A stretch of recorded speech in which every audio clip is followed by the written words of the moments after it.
ئەم شەوەی کە دڵخۆش مەکات بە بۆن و بەرامەی گەرمیان و گەرمەسێر بە بۆن و بەرامەی مەقامە ڕەسەنەکانی ناوچەی گەرمیان ئەڵڵاوەسی و ئای ئای و خاوکەر و خورشیدی لە یادی نەمرانی وەکو عەلی مەردان و حسێن عەلی و سەڵاح داودە و ئەیتر ئەتوانم بڵێم زۆرێک لەو پێشەنگانەی کەوە پێشەنجی مەقامات بوون بەرنامەکەی ئێمەش دیارە گوڵستانی مەقام و بەستەیە ئەم شۆ زۆر خۆشحاڵم میوانێکی ئەز و خۆشەویست هونەرمەندێکی خاوەن ئەزموون قوتابخانەیەک بۆ فێوریبوونی مەقامات کەنەوەی نوێ ئەتوانێت سوود لە مەقامەکانی ببینێ هونەرمەندی گەورەی نەتەوەکەمان مەقام بێژ و دەمخۆش مامشکوری خەیادەم شەو تەشریفی هێناوە لە کەرکووکی قودسی کوردستانەوە هاتۆ میوانی ئەمەیە لە ناو باخچە دڵگیرەکەی قاوەخانەی کەلتوری فەرمانبەرانە ئەم شەو بەرنامەکانمان بە شێوەی لای پێشکەشەکەین ئێوەی بەڕێز و ئازیز و خۆشەویستیش ئەوانەی کە ئێستا هەرم دەقەیە هاتوونەتە لایڤەکەمان بینن هیوادارمە کەسە و لای خۆیەوە شەیری ئەم پێیجە بکە ئێستام لایڤە بۆی زۆرترین بینەری هەبێت و ئێمە توانین لە ڕێگەی کۆمنتەکانە وەڵامی ئەوەی بەڕێز و خۆشەویست بینەوە داواکاریەکانتان جێبەجێ بکەین سەرەتا چمە لای گەورە و ئازیزمان هونەرمەندی گەورەی ئەمنەتەوەیە مامشکور گیان بە خێراتێکی گەرم دەکەم مامشکور گیانەگە بەمای سپاس بۆ جەنابتان مامشکور گیان ئەمە چەندین جارە عەزەی توێن کار لەگەڵ ئەڵێن تەلەفۆنێکت بۆکەین جارە زۆر جار لەسەر مەچینی دوورمانەکەی من جۆملەیە پیشەکە و بەجێڵی بۆ خزمەتی ئەمنەتەوەیە ئامادەی نیشانەی کە بیت بەرنامەیەک پێشکەش بکەی ئەوە گەورەترین شانازیە بۆ ئێمەیە خوا بەخێر بیت سپاس دەکەم ئەوە لەسەر شانی هونەرمەندانە لە هەموو جێگایەک کە ئاهەنگ بگێڕێت بتوانێت حاضر بێت ئەوە دیارە گەورەی و هەڵوێستی جەنابتە من سوپاسی ئەم ژەنێرە بەتوانانش کاکە بابانەکەم کە بە ئەمێری زەڕەب کاکە ڕێبواری خۆشەویست بە باڵەبان ئەم شەو بەشداری من لەگەڵاکە لەگەڵ مامۆستا عادل حەسەنی ژەنیاری کەمانچەی بەتوانە حەزەکەم پێشەوەی بچینە لە هەست دەست پێشێک و پرسیار و جوابێک سەرەتا دەرونی تینووی هەمومان لەناو هەموو ژاوەژاوی دنیای جەنجاڵی سیاسەت و ناخۆشی کە هەیە لەناو هەموو قەیرانەیە مامشکور پەرچێشمان کا بۆ دنیایەکی ئارامی و پێم وا بێ مەقامی ئای یا سێگای حەزی کردووە سێگایەک پێشکەشەکات و دوا بەدوایەوە گوێبیستی وتە بە نرخەکانی مامۆستا شکوری خەیا دەبین ئێستا گە فەرمونون مەقامێک پێشکەشەکەین سەرەتا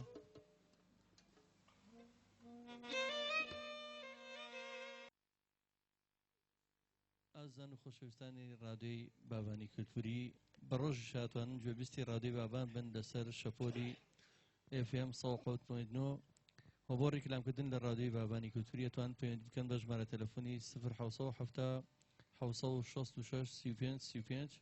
سبێ شەو دیارە لەناو باخچەی خاوەخانەی کەلتوری فەرمانبەرانە بەرنامەی چەپڵە هەیە کە خاتوشەن و کاکاروانی شارەوانی پێشکەشەکان پێ میوانداری هونەرمەندێکی میلی ناسراو ئەم شەو زۆر خۆشحاڵین کە لە بەرنامەی گوڵستانی مەقام و بەستەیە گوێبیستی ئەو مەقامانە بین کە ئێمە زۆر تامەزرۆین بەڕاستی لەگەڵ برای بەڕێز خۆشەویستم مامۆستا عادل دوو حەڵقەی تری بەرنامەی گوڵستانی مەقام و بەستەمان لە پێش ڕەمەزانە پێشکەش کردووە وردە هەوڵین کە گەنجان و لاوان خوازیارین ئەوانی کە خولیای مەقاماتن و ئەوانی کە بە دوای شوێنێکە گەڕن بۆ فێربوونی مەقامات ئێمە هەوڵ بین ئەو کەسە دەنگ خۆش و مەقام بێژانە بانگێش بکەین و تەکلیفیان لێ بکەین بۆی کە لێرە بەڕاستی بۆ نەوەی داهاتوو بتوانن سوود لە مەقامەکانی ئەم بەڕێز و خۆشەویستانە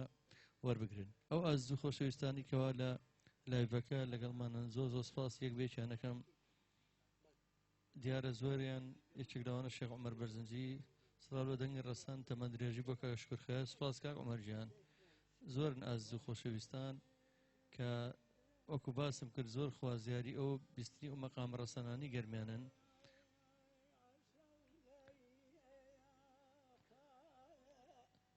من حەزم کرد ئەگەر مامشکور هاوکاریم بکە پێشتر پێشەوینە بەرنامەکەەوە هەندێک دەمەتەقیمان کرد لەسەر ئەو بەڕێزانی کە خۆش ئێستا ئاماژەی چیە بە تەشێ و ئەو شوێنە شێخەکان و ماڵە شێخەکان کە مەقامی ئەڵاوەسیەوانە ئەزان دەمەتەقیشمان لەسەر وەگەر هەندێک کەسەیە کە گوێبیستی مەقامی ئەڵاوەسیە بێت یەکسەر جاری وێڵێ ئەم مەقامە بەم شێوەیە ڕازنی بەو شێوە ڕاستە ئەوەی لێ تێکچۆکە مەقامی ئەڵاوەسی هەر ناوچەیە و بە شێوازەکەی خوێنن هەندێکیانەوەی کە داودەیەکان بە جۆرێک قایرکەریمی و شێخانی قایرکەرەم و باجەڵانەکان بە جۆرێک حەزم کرد خۆی ئاماژە بەوانە بات وەکو ئەزمموی خۆی ئەگەرە و مایکە ئەزت نەبێ مام شکردیان بە مایکەکە بە بینەران و بیستەران بڵێ چەند جۆر ئەو مەقامە گەرمیانانە یا چێن ئەوانی کە تۆ خۆت ئەگەر لیانەوە فێر بوو بێر چەنەمە دڵنیام تۆز ماشەڵڵا خۆ ئەزمونێکی گەوری و خورشیدی و خاوکەری گواستۆتەوە بۆ ئەم نەوانی داهاتوو خۆی مەقامی ئەڵاوەسی بەس لە گەرمیان لەدایک بووە لە هیچ کوێ نەوتراوە مەقامی ئەڵاوەسی سێ مەقامە لە ناو یەکە قەتار و خاوکەر دوو مەقامە لە ناو یەکە هەر لە گەرمیانایە خورشیدیشەوە جیاوازە بەشێکە لە حیجازە ئیتر لە قارکەرم بە جۆرێک ئەوان شێوازی قارکەرم جۆرێکە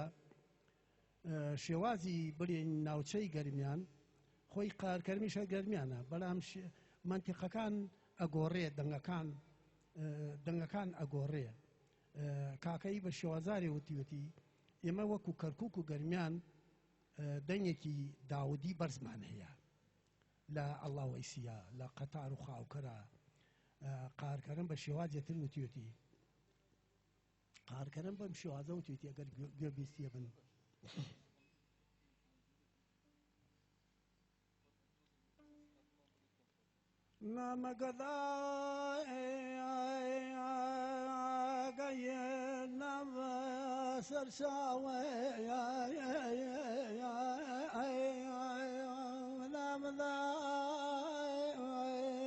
خەستم هي ما وانا ما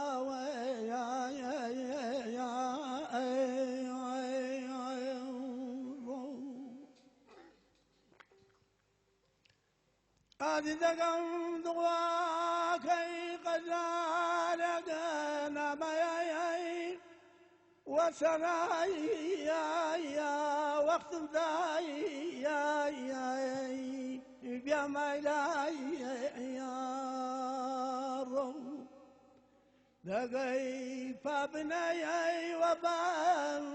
خوات شبيا دخلا كيلم زامك سقتم داي شين مناي باي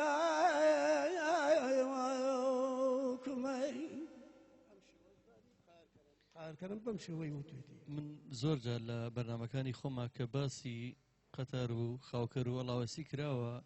هەموو کاتێوتومە حەسرەت و ئاخ و هەناسە و ئاخەڵکێشانی خەڵکی گەرمیانی بەژمەینەت بووە بە درێژایی مێژووەرە لێکی بەرەوە گەرمیان یا تعریف کراوە یا تەبعیز کراوە یا تەرحیل کراوە یا لەژێر ئاژار و ئەشکەنجەیە بووە یا لەژێر هێڵی هەژاریەوە ژیەوە من ئێوارە شتێکم بۆ جەنابەت گێڕایەوە ستێم ڕۆژ بوو کەرکووک ئازاد کرا لەو ڕژێمە فاشیە من لەگەڵ چەند هاوڕێکی هونەرمەندم کاکاو بە ژێرێ و هونەرمەند عرفانی وەستام هەموو چەند کەسێک یەکەم کەس خۆمان گیانە ماڵی هونەرمەند سەڵاداودا تەمەناکەم و چەند جای ئەڵێمەوە قەت ماڵی سەڵاداودا و سەڵاداودەم بەو شێوە هەژاریە لە ژێر هێڵی هەژاریەوە ئایا بە ژیانی هونەرمەند دیارە لەو هەموو هەژاری و لەو هەموو حەسرەت و ئەو هەستە ڕاستەقینەی خۆی ئەو مەقامە هەڵقوڵاوە بۆیە بۆ ئێستا فەرمو هەست بۆ هەموو ئازار و خەمەئەکەی لەو مەقامانەیە جەنابیشت نازانم ڕائەت چێ بۆ کاک جەزا هەرچ کاتێک حکومەت شاڵاوی هاوردوویەت گەرمیان وەکو ستەمەنیە چونکە بۆ ئێمە وەکو های لە بەردەمیە هەر شاڵاوی هاوردوویە گەرمیانی قوتدا لە گەرمیانی داوە تر چی گەنجی هەیە هەمووی سەرنقول کردووە جارێکی کە نەگەڕاوەوە ناوخانەوە دەکەی خۆی هەر خۆی ڕاستیش ئێستا مەسەن بۆ منە مەقامی ئای خۆ دیارە هەر ئایەکە هەر خۆی لە خۆیان شیوەنە ئەو شیوەنەی تر کە ئێستا جۆمان لێبوو یعنی من هەمووی لەوەیە بینمەوە کە هەموو مەقامەکان حوزنە جەنابی شەوە بزانم یەکێکی لە دامەزرێنەری ناوەندی مەقاماتی عەلی مەردان وایە لە کەرکووک ئەگەر جەنابەت باسی و ناوەندەمان بۆ بکەیت و ئایا وا بزانم باسی کە ئێستا ئەویش لە قەیرانەیە و ناوەندە خۆی مەقامات سکاڵای دڵە مەقامات غەمگینیە مەقامات خەڵکێ گەواتە دنیایەکی کە وەکو گۆرانی نییە گۆرانی زەوقیە بەڵام مەقامات وەکو غەمگینیەکە مەقام بناغەی هونەرە مەقامت نەزانی بە هونەرمەند ناژمێرێ ئەبێ هەر هونەرمەندێ هەر لەبێ 2 مقام 3 مقام بزانێت من پێم سەیرە گۆرانی بێژێک چۆن نتوانێت گۆرانی بڵێگە مەقام نەزانێت چکە وەکو باسکە هەموو گۆرانیەک لە دنیا بچێتەوە سەرێشێک لە مەقامەکان پێویستە خۆی هونەرمەندە هەوڵ بات فێری مەقامات بێت بۆیە بوونی ناوەندی مەقاماتی عەلیمەردان هیوادارم ناوەندە حکوومیەکان وەزارەتی ڕۆشنبیری لایەنە پەیوەندیدارەکان ئاوڕێ بنەوە بۆی کەم ناوەندە لە ناو نەچێ مەقامانە بە زیینوی بمێنێتەوە بنەوەکانی داهاتوو ئێستاکە ناوەندی عەلیمەردان حتا پارەکە باش بوو بەڵام ئێستاکە کەسنی هاوکاریان بکە داغانیان کردە خۆی ناوەندی عەلیمەردان زۆر ڕۆڵی هەبووە لە بواری ئەوانەی کەوا گەنجێکی زۆریان لە دەور خۆیان گرتەوە کرد فێری مقامات و فێری گۆرانیان کرد فێری ڕۆشنبیریان کرد فێری ئیتر ئەوانەی کەوا مقامیان نازانی گوێیانە گرت لێیان وەکو عومەرە درێژ وەکو مامۆستا میقداد ئەمانە مقام بێژن لە مامۆستا نوورەدین جاف ئاماژەت پێ کرد ئەمانە هاندەر بوونە بۆ ئەوەی گەنجەکان فێری مقامات بکەن فێری عادەت و تەقالید بکەن زۆر باشە بەیەکەوە چینی لای ڕیکلام بۆی پشوێک بینەوەش دواتر دەچینەوە لای تەواوکردنی بەرنامەکەمان فەرموو لە ڕادیۆی بابانی کەلتوری داوایەکمان لەوێ ئەرزوو خۆشەویستێ ئەوانەی کە سوپاسیانەکەین بە کۆمێتە جوانەکانیان ئێستا لەگەڵمانان لە لایڤی فەیسبوکەوەمان بینن تکە هەر کەسە و لای خۆیەوە ئەم لایڤە شێر بکات بۆی زۆرترین بینەری هەبێ لەبەرەوەی دەرفەتی وا ناڕەخسێتەوە هونەرمەندێکی وا گەورە و خاوەن ئەزمون و دەنگخۆش و شارەزا لە مەقاماتە ئەوە بە ئاسانی بێتە بەردەستی ئێمە کە من ئەم شەو شانازی پێوەکەم زۆر ڕێزی تایبەتمێ بۆ مام شکور کە عەزیەتی کێشا و لە کەرکووکی ئازەوهات بۆ ئەم بەرنامەیە سپاسێکم یەخوا بەخێر بێت حەزەکەم گوێبیستیەکێ لە مەقامە خۆشەکانی کە من پێشتریش داوام لێ کرد کە مەقامی سەبامان پێشکەش بکە تەنها ئامانجشمەوەی گوێتان لە سەبا بێ بە جلوبەرجی کوردیەوە نەک بە سەبای عەرەبی حەزەکەم بەیەکەوە گوێبیستی لەگەڵ مامۆستا عادل و برادەران هاوکار بن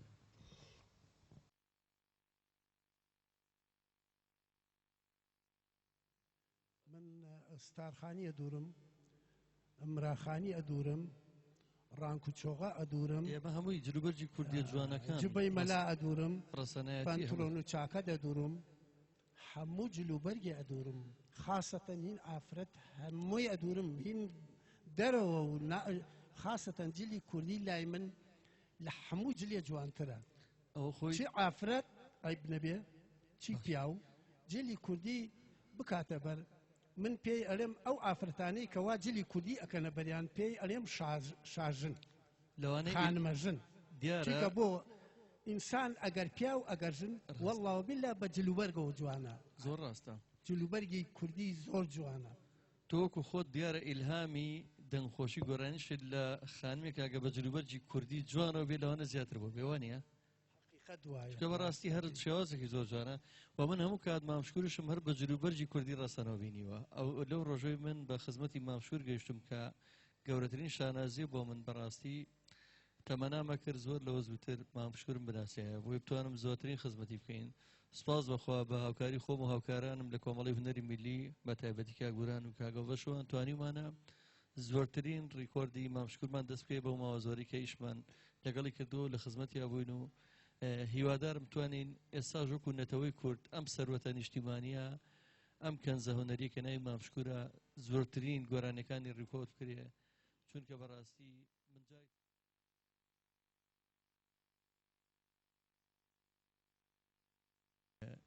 کاتمان نماوە بەڵام ئەوەی کە من مەبەستمە بە بیسەران و بینەرانی ڕادیۆی بابانی بڵێم هونەری میلی ئەمە هونەرە ڕەسەنە میلیەکە هەیە ئێوە پێتانوانی مامشکور هونەرمەندێکی میلیە ئایا لە هیچ ئەکادیمیەک فێری مەقام بووە ئایا لە قوتابخانێکی هونەری لە پەیمانگایەک خوێندوێتی هونەری میلی شەڕەبەند و ئەو هونەرە سەریعانێکەوە بزان هەر تیمپۆی 145 و کەس نازانێ هەر فریای نەچەپڵە لێیان هەڵپەرچەکەشی ناکەوی کۆمەڵی قسەی نەستەق و هەلەق و مەلەق ڕێگە خرەجاری وایە پێڵێن هونەری میلی ئێمە کە ڕادیۆی بابانی کلتوریمان دامەزران مەبەستمان بوو بە خەڵک بڵێن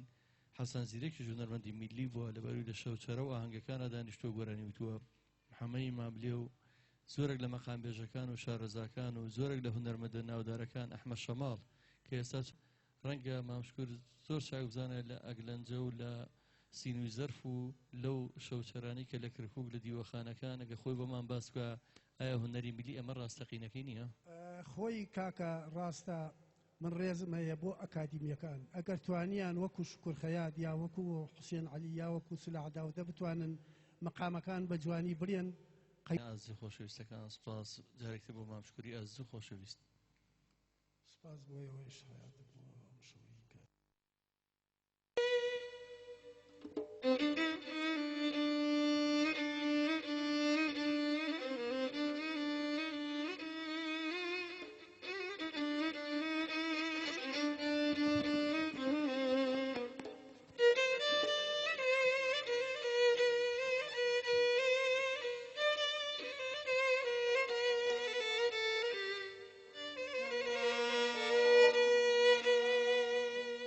ساقی سایەقەی تەمەن تەمی کرد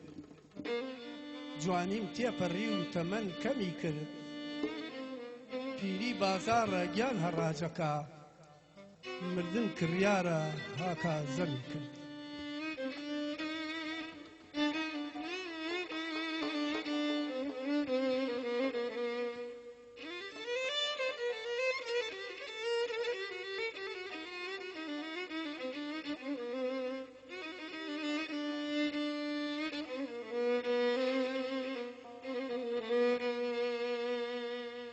أيدا ديدا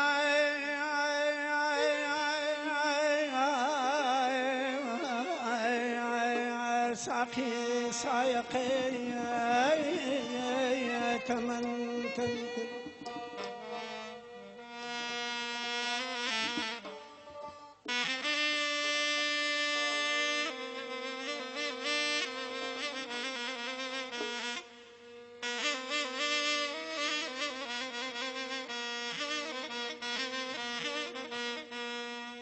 أيدا ديدا ساقي سايقي تمن تميك جواني تيبري تمن كميكر بيري بازار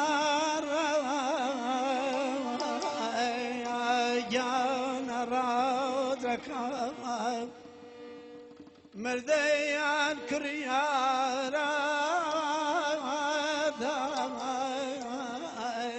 تحكاو زميك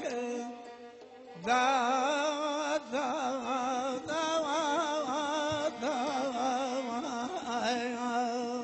ديام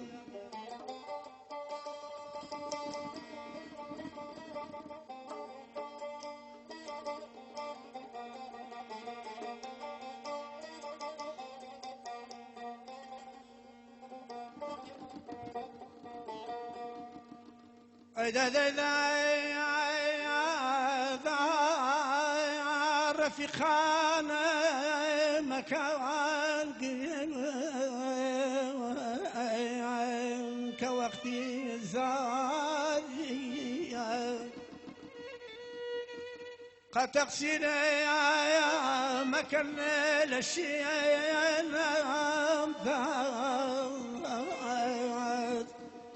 هذا ذات شي وانا يجعلي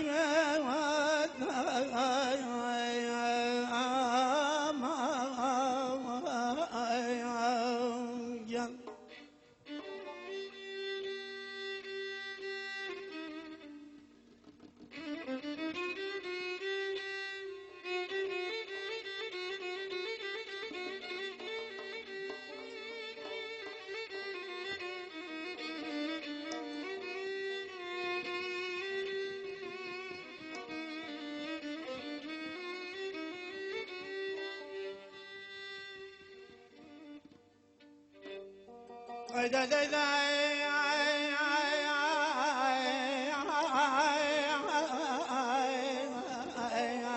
خوشي من كسكم غير توالي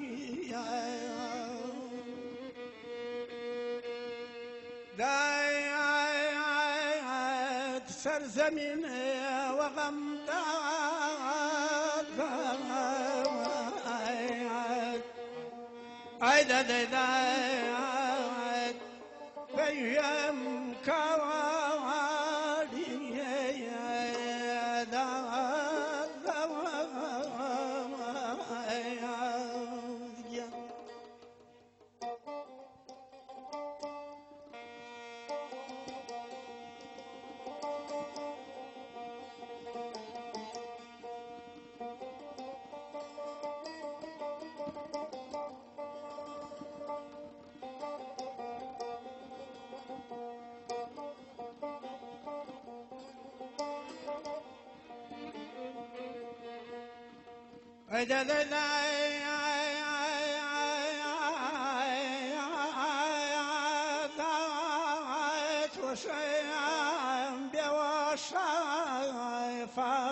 قامت خاخ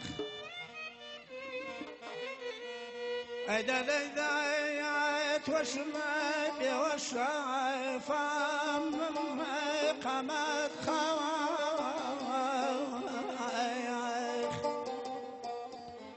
دلدايات بيدوري عازي اسم يوم شدماخ نيجي درنقا سوا مكان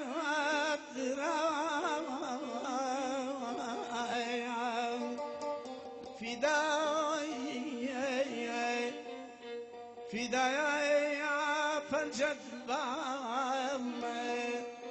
نيبا ورن ودر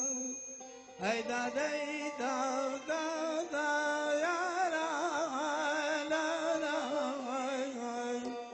يا yar yar yar yar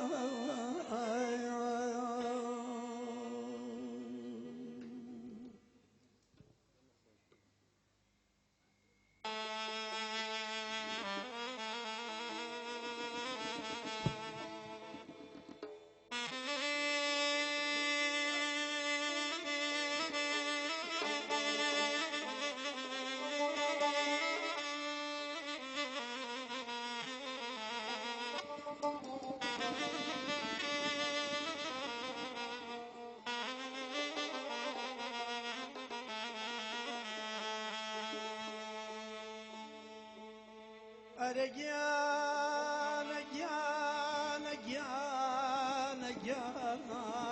هرخم غريب بنا هدي دم لم شاران دا سركم ويانا آي وليل آي ديم كم يران دا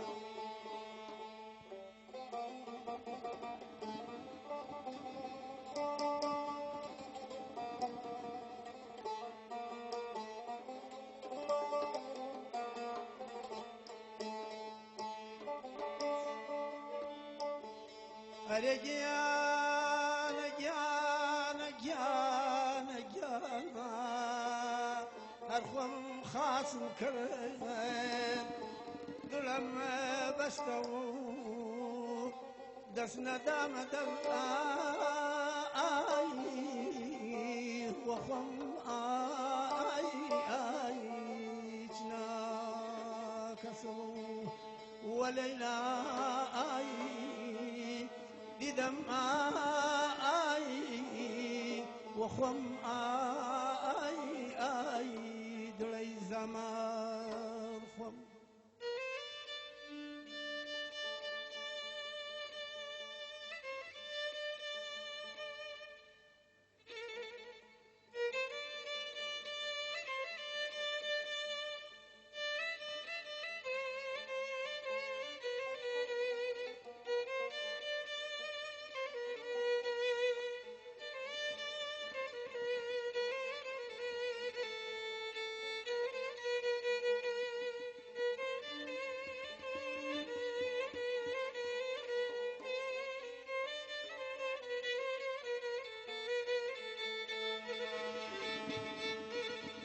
رجال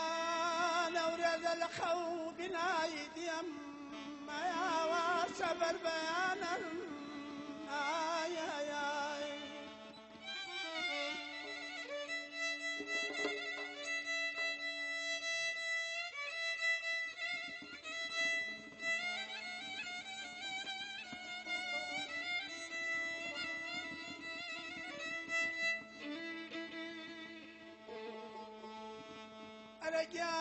رجال ورد الخوف نايد يما